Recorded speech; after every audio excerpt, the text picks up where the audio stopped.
Salut à vous tous. Eh bien, on continue dans cette série les tutos sur le FM3. Voilà, on va donc, comme je vous ai dit, on va faire un petit peu l'ensemble. Ça va être une sorte de notice vivante.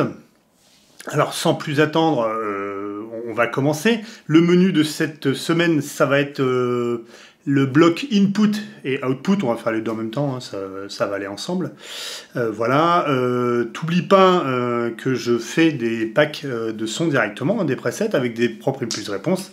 L'exemple ici, ça sera celui sur le Deluxe Verb. Donc les liens sont dispo, hein, plutôt que de faire des appels aux dons ou de je sais pas quoi, de Ulule, enfin bref. Les trucs classiques, si tu veux soutenir la chaîne, te payer un pack, c'est bon pour ton moral et c'est bon pour le mien. Il m'a été demandé également quand est-ce que j'allais faire un pack Pantera, Metallica, machin.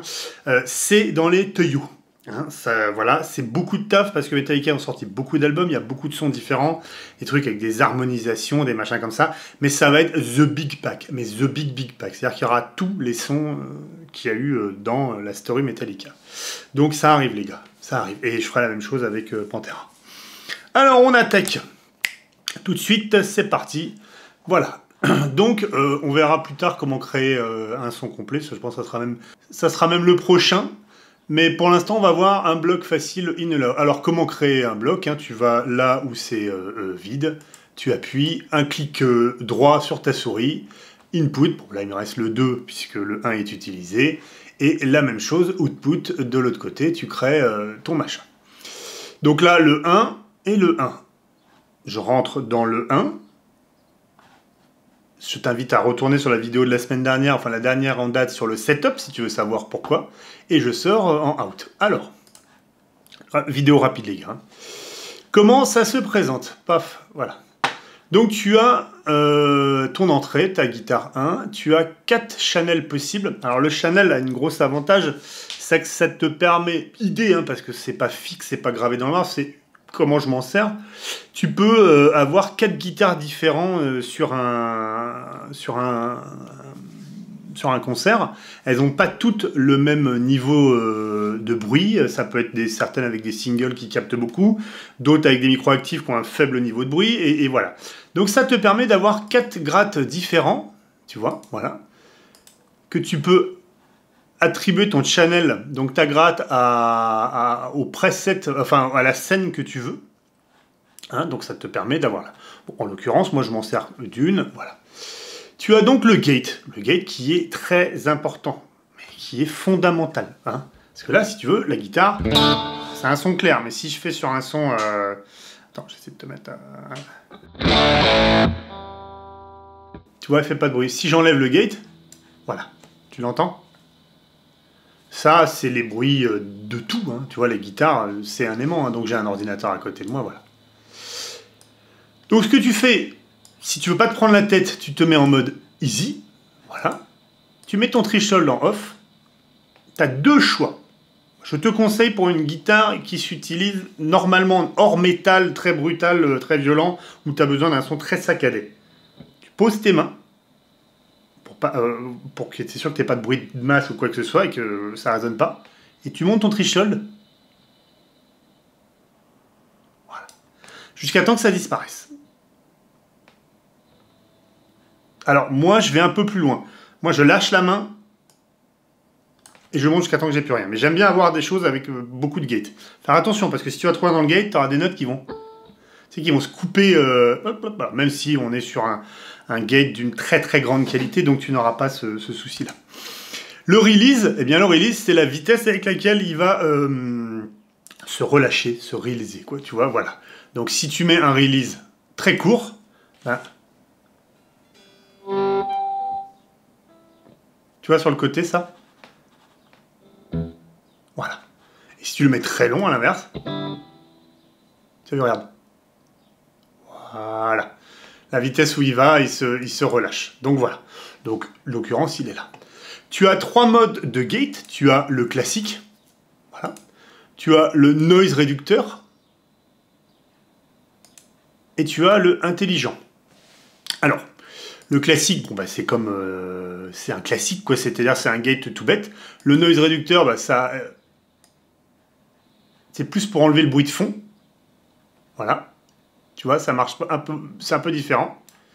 Moi, je te conseille d'utiliser l'intelligent. Parce que l'intelligent, c'est un peu le mélange des deux. C'est-à-dire que tu as et le classique et le noise réducteur et tu as un filtre, ils appellent le filtre IEM, je crois, à l'intérieur. C'est pour ça que c'est très important dans le setup ici de bien sélectionner ton courant. Si tu es en 50 Hz, de mettre du 50 Hz. Parce que le filtre setup, lui, enfin le filtre IEM, il enlève les ronrons de courant.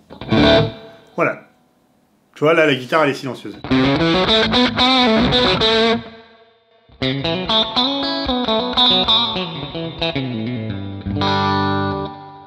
Mais tu as le mode Advanced, voilà, qui permet de régler un ratio, une vitesse d'attaque et la vitesse de relâchement. Alors si tu sais pas ce que c'est, t'aventures peut-être pas là. Le ratio en fait c'est 5.1 pour 1. En gros c'est la quantité que tu divises.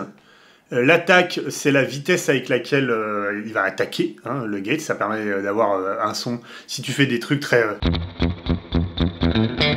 eh ben, c'est bien d'avoir une attaque rapide parce que sinon il va avoir du mal à venir.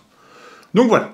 Et tu as le output level que je te conseille fortement de laisser à 0 qui permet de envoyer dans le reste de ta chaîne ici un volume à 0. Ça peut être intéressant de le monter si tu as une guitare avec vraiment un tout petit faible niveau. Tu peux booster un peu là. Voilà. Même si tu peux le booster plein d'endroits avant, mais tu peux le booster là. Ça te permet par exemple d'équilibrer peut-être entre tes guitares. Admettons que tu as une guitare qui a un très faible niveau, tu la mets en B, tu boostes le niveau B. Quand tu passeras d'un preset A à B, eh ben d'un coup, tu pourras avoir un équilibre entre tes guitares. C'est aussi quelque chose de très pratique. Voilà, ça c'est pour le in. Tu vois, il n'y a pas grand-chose. Allons voir maintenant le output, qui lui est un poil plus complet. Alors, on va voir ça ensemble, rapidos. Tu as ce qui s'appelle les raws. Les raws, c'est les chemins. Tu vois, voilà. Il y a 4 chemins. En l'occurrence, moi, sur mes presets, je mets des volumes, des wah-wah, et je mets un M-plex qui permet de choisir le chemin que je prends selon la scène. On verra ça bien plus tard. Tu vois, si je mets mon output, j'augmente le 1, il se passe rien. Par contre, si j'augmente le 2, il se passe, parce que je suis en 2. Ça permet d'augmenter le chemin. Alors, pourquoi tu vas me dire ça sert? Ben, par exemple, peut-être un peu plus limité sur un FM3, mais tu as un FM9 ou un Axe FX3. Tu as ta sortie 1, enfin ton entrée 1. Tu pars dans un chemin 1 là-haut, où tu mets un ampli, voilà, et tu mets l'émulation de HP et tu l'envoies sur une sortie. Cette sortie-là, tu vas attaquer une console. La sortie 2, enfin le chemin 2, tu fais la même chose, tu mets un autre ampli, sauf que celui-là, tu vas désactiver la simule et le power amp, parce que tu sais, regarde, tu vois, dans le power amp, tu peux le désactiver, le modeling power amp, et là, tu vas sortir dans le retour de ton ampli, par exemple. Voilà, et tu peux faire une sortie 3, où par exemple, tu vas le balancer dans des in-ear. Et là, ça va te permettre de là, de gérer le volume entre chacun de tes out. Voilà. Alors nous, ici, on sera un peu plus limité, parce qu'on n'a que 2 outputs. Mais ça peut aussi, tu peux faire une programmation avec des reverbs, des delays qui partent là et qui reviennent ici. Et tu peux faire une autre où là, tu as un autre type de delay, un autre type de reverb qui reviennent là. Eh bien, tu augmenteras grâce à ça tout ce qu'il y a dans ta ligne 1, dans ta ligne 2, dans ta ligne machin. Ça, c'est sa panoramique. Tu peux aussi panoramiser, je ne sais pas exactement, tes chemins. Raw, c'est les chemins. Bon, laisse-le comme ça. Ça, ici, c'est ton niveau de sortie.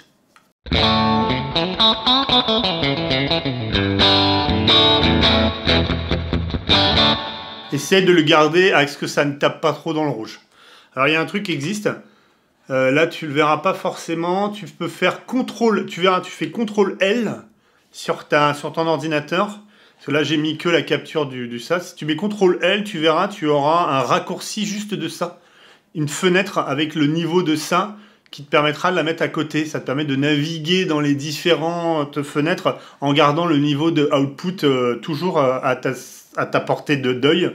Et tu as dessus un level amp et un output général. Donc ça te permet d'équilibrer. Parce que très souvent, on règle le volume quand tu clips, quand tu vas trop haut. C'est soit tu as un amp qui est trop fort, soit tu as un volume général qui est trop fort. Ça dépend avec tes effets, toutes ces choses-là. Bon, bref, voilà.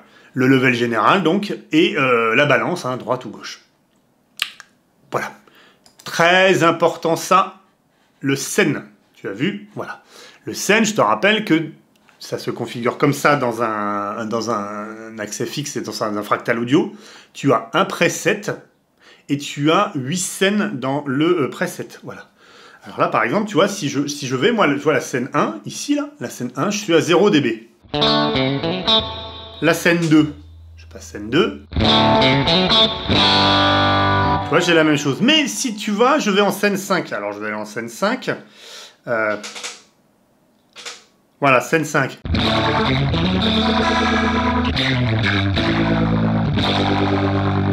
Et bien, tu vois, je l'ai baissé d'un dB 69.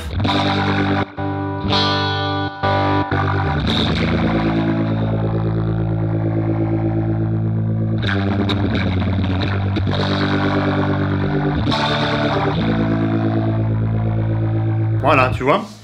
Et j'ai fait la même chose avec la scène 7. Alors, je vais te mettre la scène 7, que je ne fasse pas de bêtises. Elle est là.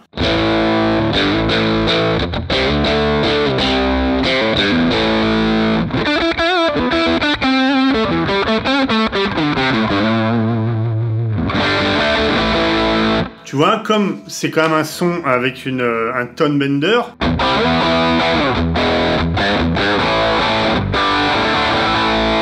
Ça me permet d'être équilibré.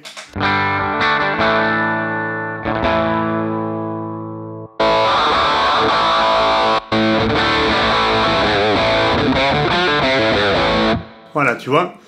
Donc, c'est là où tu vas équilibrer tes scènes.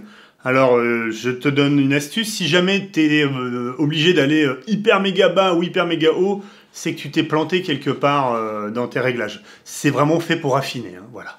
Et bien sûr, tu as toujours 4 channels, c'est-à-dire 4 manières de régler cet ensemble-là différent. Voilà. On a fait le tour pour les blocs in et out. C'était pas forcément super méga passionnant, mais c'est important de les maîtriser parce que tu peux avoir besoin dans la réflexion à un moment donné, dans la manière dont tu construis tes choses, de mettre tu vois, sur un chemin un level différent, une panoramique différente, et de savoir comment rendre ton accès fixe silencieux selon la guitare et l'environnement dans lequel tu es. Voilà.